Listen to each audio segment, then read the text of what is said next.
ఏం చేస్తున్నావా భయ్? ఏం లేదు మాయా, కొత్త ప్రాజెక్ట్స్ అన్ని రన్ అవుతున్నాయి కదా, వాటికి సంబంధించిన బడ్జెట్స్ చెక్ చేస్తున్నాను. దా కూర్చో. అభయ్, నీతో చాలా రోజులుగా ఒక విషయం మాట్లాడాలనుకుంటున్నాను. దేని గురించి మాయా? ఏం లేదు, అంకుల్ ఎస్టాబ్లిష్ చేసిన కంపెనీని నువ్వు లీడ్ చేయడం నీ బాధ్యత. That I know. కానీ దానివల్ల నీకంటూ ఏం గుర్తింపు ఉంటుంది? ఐ మీన్, ఇన్ని సంవత్సరాలైనా సరే మీ నాన్నగారి పేరు చెప్తే అందరూ ది గ్రేట్ బిజినెస్ మ్యాన్ అని అంటున్నారుంటే దానికి రీజన్ ఏంటి? ఆయన బిజినెస్ లో తనకంటూ ఒక ప్రత్యేకమైన గుర్తింపు తెచ్చుకోవడమే కదా. నీకు కూడా అలాంటి ఐడెంటిటీ ఉండాలి అంటున్నాను. నాకు కూడా ఆలోచన ఉంది మాయా. ఫ్యాక్టరీ ఉంది కదా అబ్బాయి. నేను మీ బిజినెస్ గురించి పూర్తిగా స్టడీ చేశాను. మీ నాన్నగారు బిజినెస్ లో డెవలప్ అవ్వడం ఆ ఫ్యాక్టరీ గ్రోత్ తోనే స్టార్ట్ అయిందని తెలిసిందే. Because of some unknown reasons ఈ మధ్య కాలంలో ఎందుకో ఫ్యాక్టరీ అనుకున్నంత లాభాల్లో రన్ అవ్వడం లేదు. ఈ సిచ్యుయేషన్ లో నువ్వు దాన్ని టేక్ ఓవర్ చేసి డెవలప్ చేసావంటే డెఫినెట్ గా నీ టాలెంట్ ఏంటో ప్రూవ్ అవుతుంది.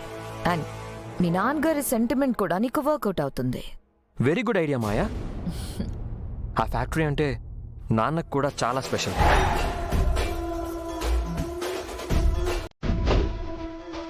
యూనో, ఒకసారి ఆ ఫ్యాక్టరీలో ఏదో ప్రాబ్లం వస్తే నాన్నే ఒక వర్కర్లా పనిచేసి అక్కడ ప్రాబ్లంని సార్ట్అవుట్ చేశారంట.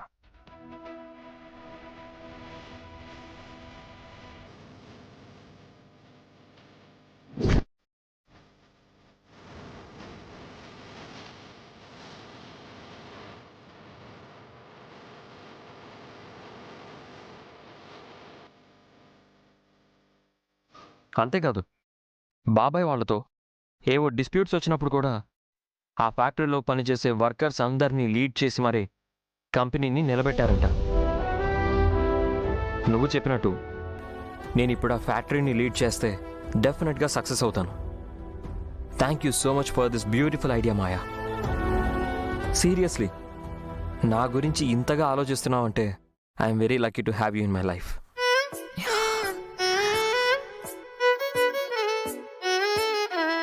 నీ గురించి కాకపోతే ఇంకెవరి గురించి ఆలోచిస్తాను అబ్బాయి? నాకంటూ ఉన్నది నువ్వే కదా. Only you. All the best. Thank you మాయా.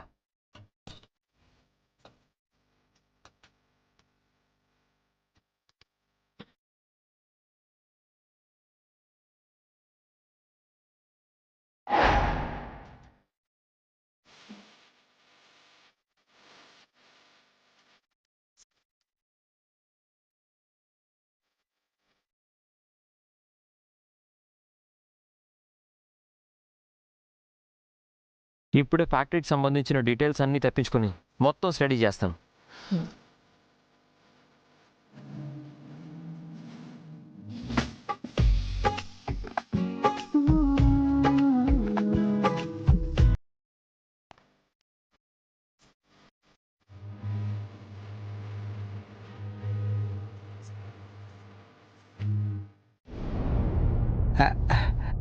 నమస్కారం అండి, క్షమించాలి, అడ్రస్ వెతుకుంటూ రావడంలో కాస్త ఆలస్యం అయింది. చెప్పండి, ఎవరు కావాలి? చందమామ లాంటి చక్కనైన అమ్మాయి కావాలా, లేక ఓ మోడ్రన్ మహాలక్ష్మినా, లేక కాదు పక్కా అల్ట్రా మోడ్రన్ 2025 ఫాస్ట్ జనరేషన్ అమ్మాయా? ఎవరండి మీరు? ఏం కావాలి మీకు? అమ్మాయి ఏంటి? ఓహో, అయితే మీకు కావాల్సింది అబ్బాయి అన్నమాట. ఏయ్ చెప్పండి, సాఫ్ట్వేర్ ఇంజనీర్ కావాలా, గవర్నమెంట్ ఎంప్లాయ్ కావాలా, లేక బిజీగా ఉండే బిజినెస్ మ్యాన్ కావాలా? వీళ్ళెవ్వరూ కాదు అంటే క్రికెటర్లు, సినిమా యాక్టర్లు, ఎవరినైనా సెట్ చేస్తాను. ఎక్స్క్యూజ్ మీ, కాస్త నాకు మాట్లాడే గ్యాప్ ఇస్తారా? ఎవరు మీరు? ఎందుకు వచ్చారు ఇక్కడికి? అసలు ఎవరు రమ్మన్నారు? ఎవరు రమ్మంటావేంటి? శివుడు ఆజ్ఞ లేదే చేమైనా కుడుతుందా?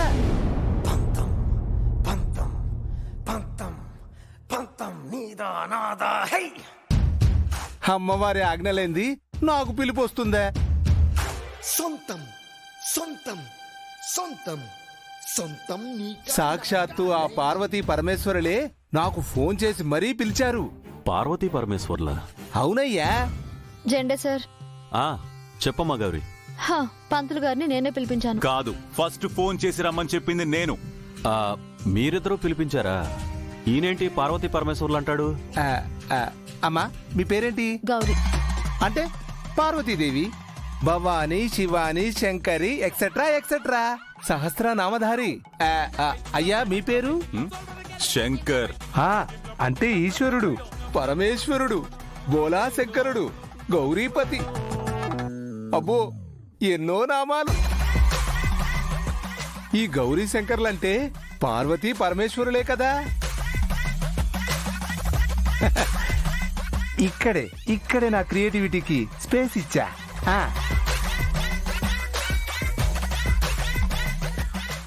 చెప్పండి గౌరీపతి, నన్ను ఎందుకు పిలిపించావు? హలో పంతులు, నా పేరు శంకర్. అలాగే పిలవండి. అసలు ఇక్కడ మాకు రైవల్రీస్ ఎక్కువైపోయాయి. మీరు అలా పిలిచారనుకోండి, లేనిపోని అర్థాలు వస్తాయి, లేనిపోని గొడవలు అవుతాయి. మాకంత అవసరమా? అలాగే శంకరా. అమ్మా శంకర్ పత్ని, మీరెందుకు పిలిపించారు? అదిగో మళ్ళీ ఈ వంకర మాటలే మాట్లాడొద్దని చెప్తున్నాను. పతి పత్ని లేకుండా మాట్లాడలేరా? ఇక్కడ నీకు పరిస్థితి అర్థం కావట్లేదు. క్షమించాలి. నిరంతరము పార్వతీ పరమేశ్వరులని కొల్చేవాళ్ళం. వద్దన్న నామాలు తన్నుకొస్తాయి.